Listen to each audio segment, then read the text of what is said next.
Well, good morning, everyone, again. I am Sam-Salamander with Salamander Insurance Agency, and as all of you essentially know that, I'm the personal lines insurance agent of the group here.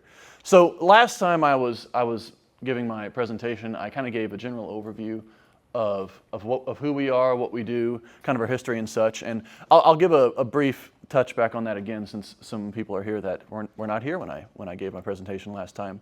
But after that, I want to actually give a little bit of an education moment on homeowners insurance. There's some things that maybe you don't know exist, maybe some coverages that exist that you don't have, that you weren't aware of, and I want to try and alleviate some of that maybe confusion, or perhaps educate you in a way that you weren't before you came here.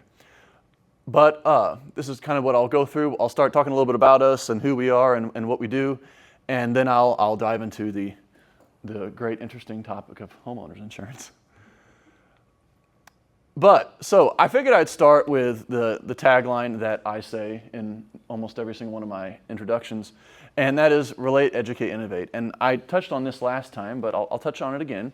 Basically, we want to create a relationship with our clients, make sure that they know, or make sure that we know who they are and potentially what they need, and maybe if they have a lifestyle that maybe would cause us to recommend them something that we wouldn't have otherwise. It's important to know all aspects about them and their family and who they are, of course, within reason.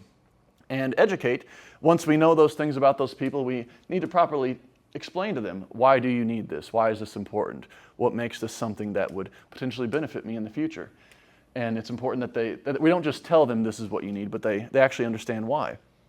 And then lastly, innovate. It kind of goes into the educate, I guess you could say, category there. But that's when we come together and we put together the actual product itself that will protect the client. So yeah, relate, educate, innovate. Kind of be the all-around person that one can go to for advice. But this is us. So we have my dad, David Allender, as president. He founded the agency back in, well, he kind of started getting back in insurance in 2012, but then we founded it in 2019. Myself as vice president. Donna, we just hired her, I think probably within the last month, 2 months. She's been with us for a couple weeks now. And Autumn, she's been with us for, I want to say just over a year, but she's at our Hamel office quite a bit.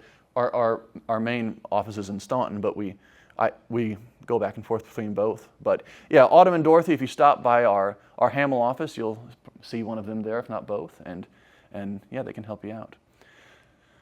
But yeah, our mission, we want to help the community and the people that we are around. I'm part of the Chamber of Commerce, I'm on the board, and understanding the people in the town and who they are and what they want and kind of what's being said is important as a business owner in a small town.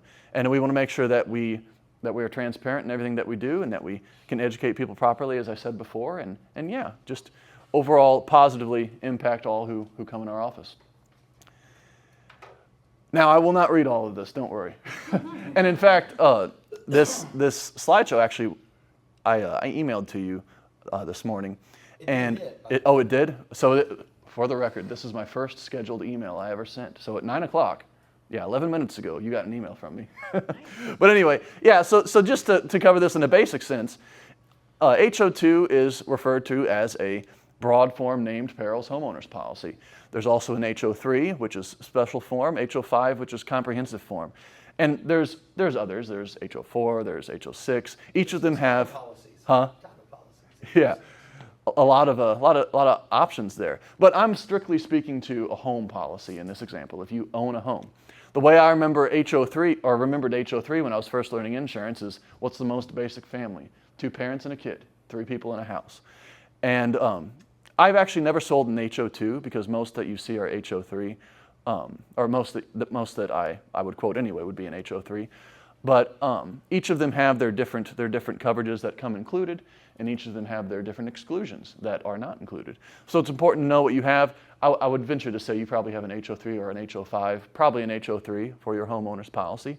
But yeah, maybe take a glance at it. What is it that you really have? Or ask your agent, or have me look at it. But yeah, so while the HO5 does say that it's comprehensive, it doesn't cover everything. So things like, let's see, the examples on here are flood, earthquake, wear and tear, sewer backup, and of course, anything that would have to do with damage that you did yourself or neglect would be excluded. But there's different things that are included in each one of them, and yeah, it's important to understand which. But like I said, the HO3 is the most common, or the HO5. But once again, I'm not going to read everything word for word here, but you might ask, well, what are all these extra coverages that might be included? Well, I'll just kind of hit through them. You got water backup and sewer overflow. If your sump pump stops working, or maybe if you don't have one that you can rely on very well, that would be something that could come in handy if by chance you have water backup. Service line, let's say a gas line or a water line, something that's underground that runs from your house to the meter or the road. If you have a problem where something like that needs to get dug up, service line protection can offer you some coverage for that. Extended or guaranteed replacement cost. My example I always give is COVID, when construction prices kind of went through the roof there for wood. That's something that you can throw on there in case your home is more to replace than you thought originally before the inflation took. Personal property replacement cost, that kind of speaks for itself. You get replacement cost instead of actual cash value. I always recommend that. Identity theft provides some coverage for the losses that you would incur through that. Earthquake and flood, those are usually separate policies. Sometimes an earthquake endorsement can be included. Scheduled personal property, think of jewelry or a ring or an instrument. Home business coverage, some people do run their business out of their house, and there are things that could arise that if, say, a fire happened, or maybe windstorm, whatever it might be, and your business property gets damaged, maybe there could be an exclusion there depending on what the context is. So it's important to know that, or to know that your home business property is covered correctly. Water backup and sewer overflow, I hit the wrong button, no wonder I'm confused. There we go, wrong way. Equipment breakdown coverage covers repair or replacement of major home systems and such that stopped working due to mechanical or electrical breakdown. It's not wear or tear. That would be something that a home warranty would be more beneficial for. And ordinance law, that's if maybe there's some code things that have to be repaired after a loss. Refrigerated property, usually those come in some small packages. That might even be included with part of your policy. Valuable papers and records. Additional living expense if you have to relocate somewhere after a claim. Flood insurance for basements, that's a big one right there, because there's a difference between water backup and flood. There is. Yes, there is. You would know very well. Inflation guard, that kind of has to do a bit with the extended replacement cost. In some cases, those are actually listed in the same endorsement. And cyber risk or data breach coverage, that also kind of relates closely to the identity theft. I think that's the last one, and I wanted to put umbrella by itself because umbrella coverage is something that I think everybody could benefit from. It's not that expensive. You have to make sure that your underlying coverages that you already have are high enough, otherwise you can't get the umbrella. But yeah, that would provide you with an extra $1 million or whatever you would choose on the policy, an extra liability number that would be able to help you out if you did have a claim. And obviously nobody wants one, but they do happen, unfortunately. And you don't want to be in a situation where you're sued and you have to lose some of your assets. Nobody wants to go through that. And that's why I always recommend to choose the highest underlying limits for liability coverage on a home policy. But we're just about done here, but what coverages do I need? That could be a question you could ask yourself. What do I need?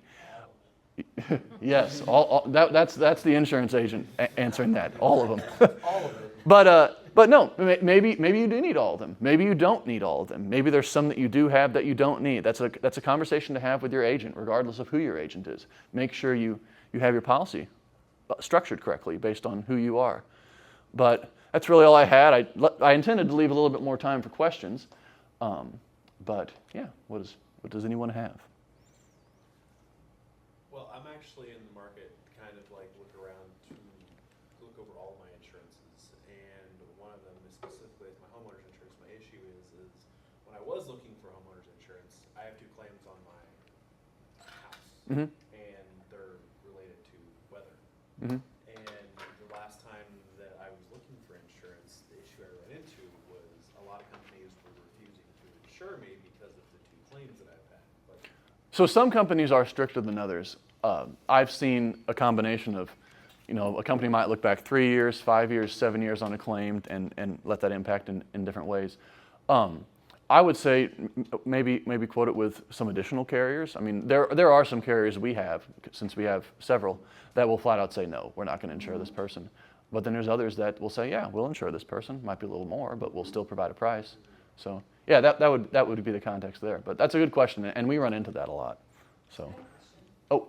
With all the hail damage going on and like roofs being put on and stuff, like how many roofs can you put on a house in a year and it not be like, I'm asking because like my parents had really bad hail damage last year and got a new roof on like their house, their 2 sheds and their barn, and they had to get another one this year.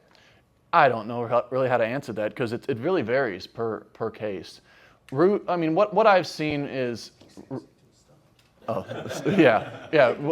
Hailstorms, they do make me sick to my stomach sometimes because I know it puts people through a lot, but also it's a lot of claims that'll happen. And obviously that's why people have insurance.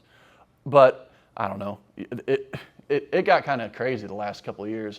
I think that nobody was really prepared for that between the hail damage on the cars too, if you think about that. So yeah, there were a lot of big losses there. But to answer your question, I don't know. I think that